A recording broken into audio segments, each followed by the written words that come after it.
Hello and welcome back to the Woah Pony podcast, recording live here at Riverside Radio. Grace Clarke here with you, and this week we're talking revenge, and I'm really excited. I've found some stories. Again, I've not fully read them through. I've just kind of read a brief synopsis because I want to react with you. You know, let's react together. Let's enjoy this ride together. I've even been quite cute, I would say, in I've printed them off.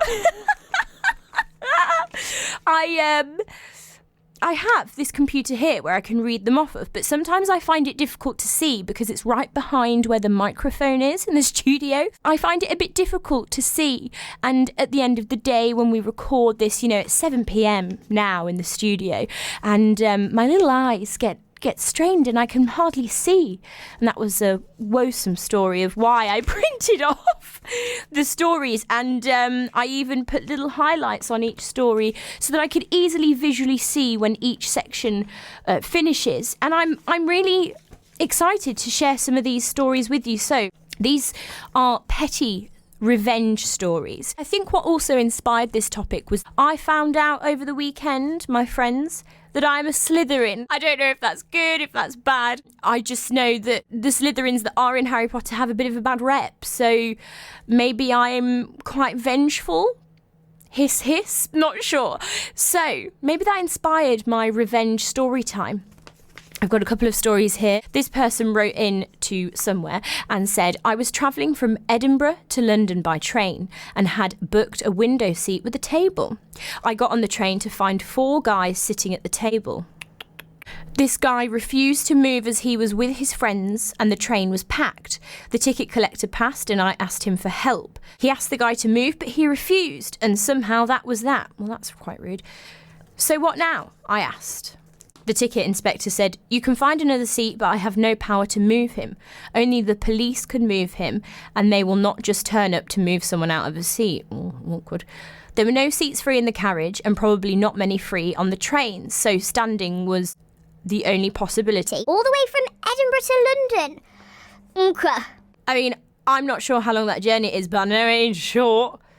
If I go London to Leicester, which is about an hour-ish, oh, that's nothing. Oh, God, imagine standing at that whole time. The lady then said, excuse me, the lady then said to the ticket inspector, I'm going to take a seat in first class. Yes. Yes, Queen. He said, you can't sit there, you don't have a booking. And she said, well, you could call the police to move me. But apparently they won't turn up to move someone out of a seat. I had a lovely trip with power for my laptop and a wide, comfy seat. Yes! You beauty! I'm really pleased. That was a lovely little short, you know, petty revenge. I like that. That's a lovely little icebreaker story, I think, of somehow. That is bad. That is... Love that. But when I say bad, I mean it in the... Yes! Okay, moving on to the next story. This one is fairly long. Strap in. This person said, I live in a college dorm. It's American. On an all-female floor. I usually wear a bra when leaving the dorm building, but I'm not going to put a bra on under my shirt just to walk down the hall to the bathroom. I agree. A few days ago, I left my room and walked 10 yards down the hall to the water fountain, refilled my water bottle and went back to my room. I was wearing a white tank top and no bra. There was a small group of people hanging out in the hall outside a few of the rooms, but I didn't think much of it until around half an hour later when I got a knock on the door from one of the girls I'd seen in the hall. She said something to the effect of, hey, so sorry to ask you this, but if you go out into the hall again, could you put a bra on? My boyfriend's out there, and he was staring a little, so... Okay. I'll give my thoughts after this. I'm super non-confrontational, so I was like, yeah, sure, sorry about that. That's quite an English response, really, isn't it? Oh, this is in the States, though, isn't it? And for the rest of that night, any time I left my room, I put a bra or a sweater on. Oh, poor lass. And that was the end of it, or so I thought. The next day, my roommate told me she'd overheard the girl telling a few of her friends about the incident while in the bathroom. Ridiculous. She said the girl was making it sound like I'd been purposefully trying to seduce her boyfriend, wearing basically nothing, taking my time at the water fountain, posing, the whole works.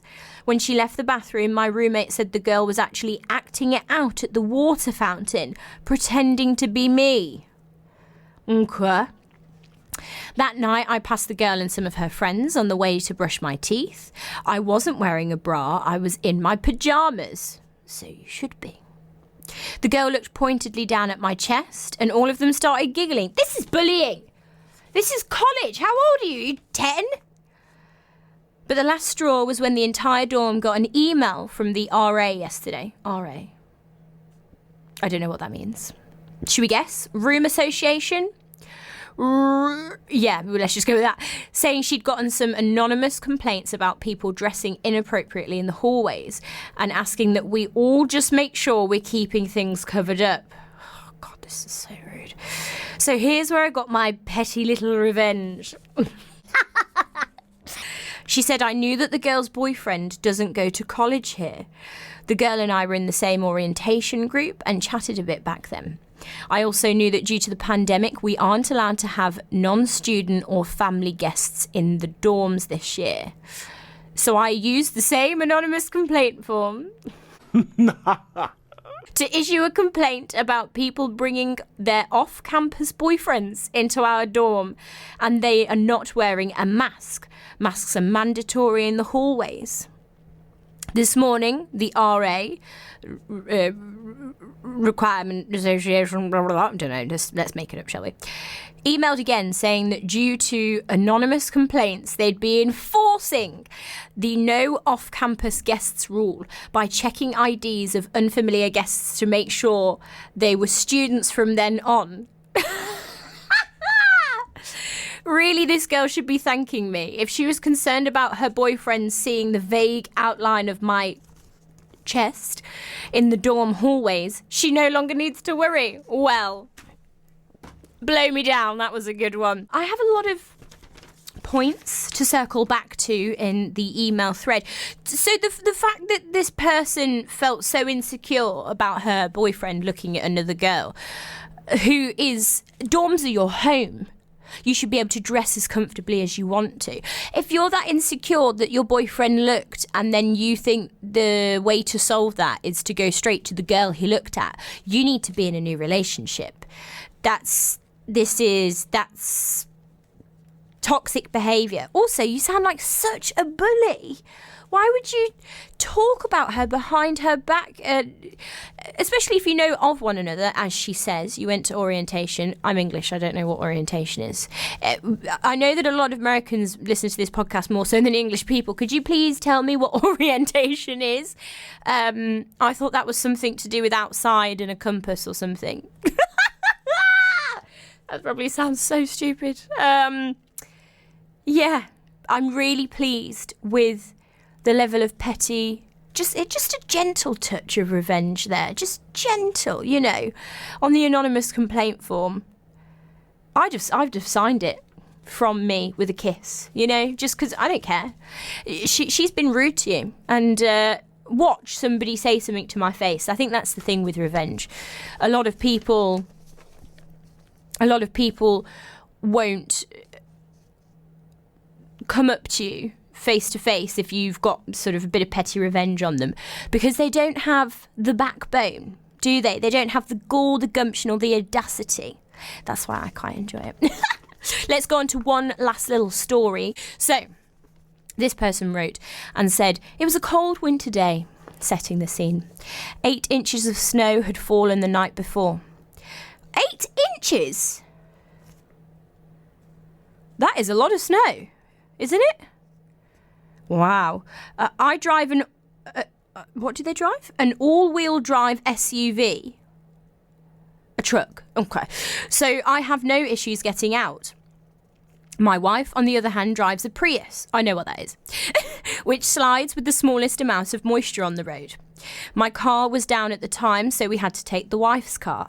I spent 45 minutes in the freezing cold shoveling the car out. I think they mean shoveling the snow so the car could get out, not shoveling the car out.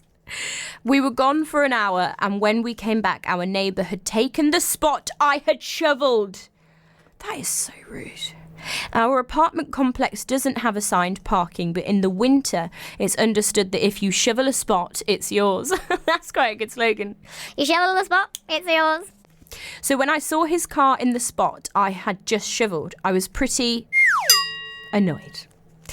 I went inside and filled 2-gallon jugs of water. I like where this is going. I went back out and poured them onto his windshield. Rinse and repeat. I must have poured about 10 gallons of water on his car. Being how cold it was already freezing by the time I poured the last gallon on.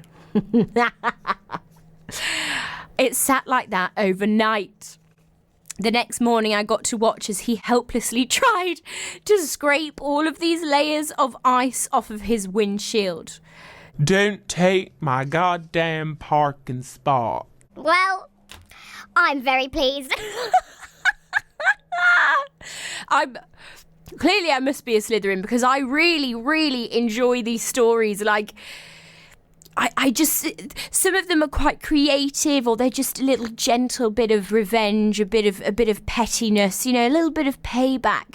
And this is what I mean. People will never say anything back to you because they're that ignorant, oblivious that they did it in the first place. It's beautiful. It's lovely. It's just rubbing my hands together, juicy, juicy, juicy.